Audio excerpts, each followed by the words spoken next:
¿Qué es la perspectiva de género?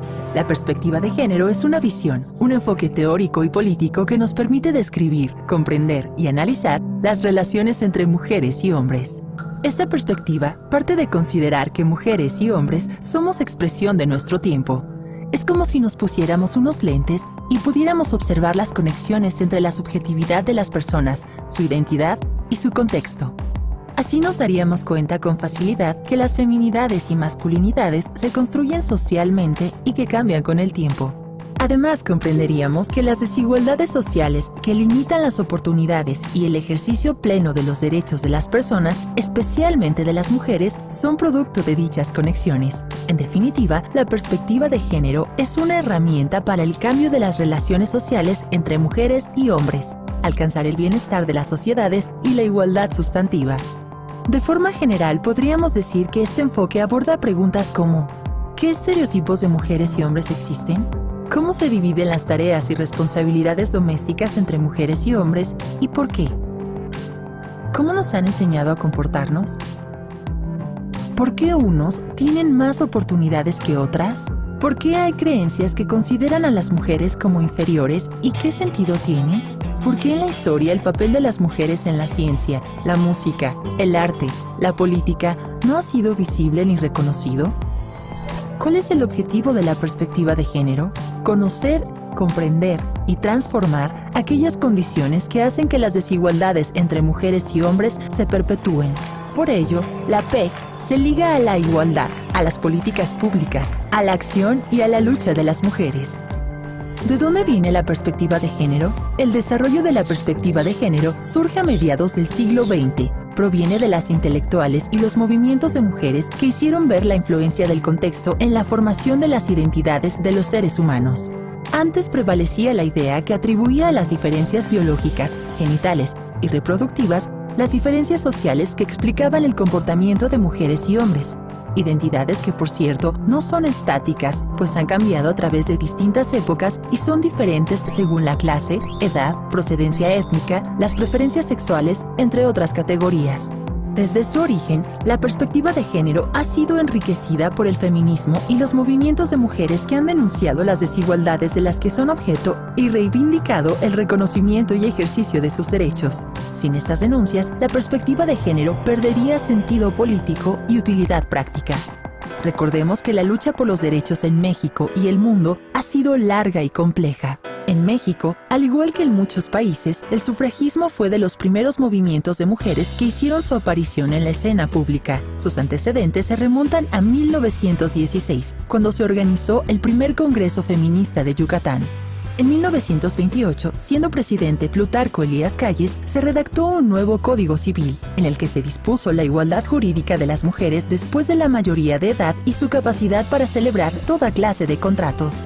De igual forma, en los años 30, se alcanzó el derecho a la alfabetización y el apoyo asistencial a la maternidad, principalmente para mujeres trabajadoras en el Distrito Federal. No obstante, fue en 1947, durante la administración del presidente Miguel Alemán Valdés, que las mujeres obtuvieron el derecho de votar y a presentarse como candidatas en las elecciones municipales. En 1953, en la época del presidente Adolfo Ruiz Cortines, ganan el derecho a participar en las elecciones nacionales. Más recientemente, y en paralelo a la lucha de las mujeres a nivel internacional, el derecho a una vida libre de violencia y a la salud sexual y reproductiva ganaron reconocimiento. Asimismo, se consolida la normatividad y el desarrollo de las instituciones dirigidas a promover el desarrollo de políticas públicas que garanticen la igualdad sustantiva entre mujeres y hombres. La perspectiva de género en la acción pública. Los países miembros de la Organización de las Naciones Unidas han reconocido que la igualdad entre mujeres y hombres es una condición necesaria para el desarrollo de los países. Por ello, se han elaborado declaraciones, convenciones e instrumentos que definen directrices de política que los estados deben cumplir. Es importante señalar que el Estado mexicano se ha comprometido con estas directrices y, por lo tanto, está obligado a desarrollar leyes, políticas y programas para hacerlas realidad. Te proponemos seguir 3 pasos básicos para incorporar la PEG. Paso 1. Ponerse los lentes de género.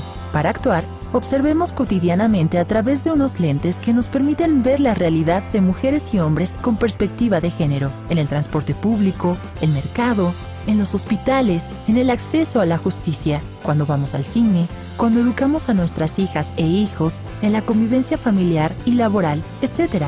Una tarea clave al ponernos los lentes de género es identificar aquellos estereotipos que encasillan los roles y papeles sociales de mujeres y hombres. De la mano de la identificación de estos estereotipos, es necesario cuestionar nuestros prejuicios y abrir nuestra mente a formas nuevas y alternativas de vivir la feminidad y la masculinidad. Esto nos permitirá reconocer la diversidad de tipos y modos de vivir, ser y expresar las feminidades y masculinidades, y percatarnos que las leyes y políticas deben atender las diferencias culturales. Es un error suponer que todos los hombres y las mujeres somos iguales. Recordemos que existen variables de diferenciación social como la edad, la etnia, la sexualidad, la procedencia rural o urbana, entre otras características que ponen de relieve la influencia del contexto en la conformación de las identidades de género. Paso 2. Comprender las desigualdades de género. Uno de los aportes más significativos de la perspectiva de género es el reconocimiento que la diferencia sexual no explica ni justifica las desigualdades sociales, económicas y políticas entre mujeres y hombres. Por el contrario, esta perspectiva indica que ellas son resultado de relaciones de poder y de las diferentes posiciones que ocupan mujeres y hombres en la sociedad. Un elemento básico para comprender la desigualdad de género es la división sexual del trabajo, es decir, la separación de la esfera pública y de la vida doméstica como ámbitos diferenciados de los roles de mujeres y hombres. Esta división sexual del trabajo se consolidó en las sociedades modernas desde finales del siglo XVII con el surgimiento de la modernidad. Desde entonces hasta nuestros días se ha construido un orden social y jurídico que incentiva la participación de los hombres en la economía y la política como agentes activos y protagónicos, y restringe la de la mujer dada la sobrecarga de sus tareas y responsabilidades en la vida doméstica. El aporte más importante del reconocimiento de esta división sexual ha sido la definición de dos tipos de trabajo. El trabajo remunerado o productivo es aquel que se realiza en la construcción, el comercio, la agricultura y otras áreas realizadas en mayor proporción por hombres. Por su parte, el trabajo no remunerado, también conocido como trabajo reproductivo, es aquel que se realiza para garantizar la sobrevivencia de las personas y familias. Su contribución a la economía es relevante, no obstante, su valor no está reconocido socialmente.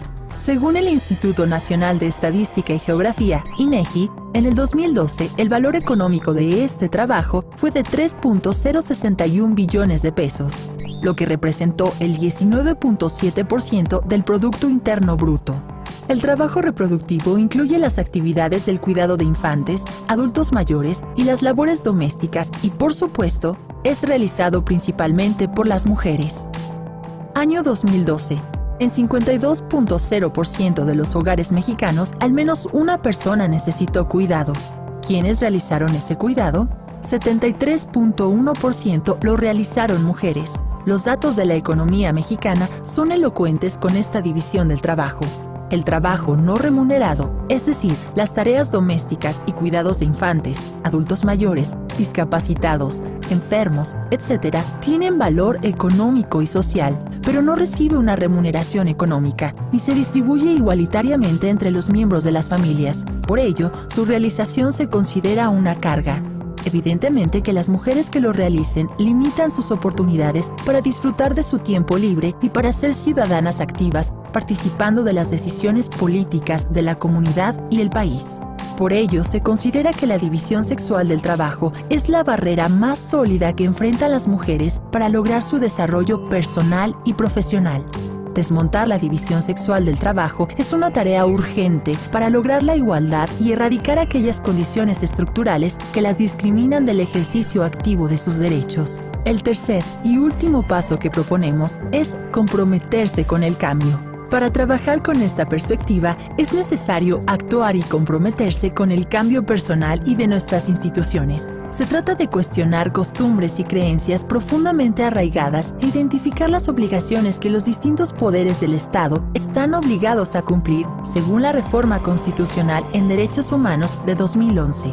Entre estas se destaca promover, consiste en difundir una cultura para el conocimiento y respeto de los derechos humanos. En cuanto a los derechos de las mujeres, los estados promoverán la erradicación de estereotipos y roles de género que impiden el acceso pleno a la educación, la salud, los créditos, las viviendas, el arte, la cultura y, por supuesto, la justicia.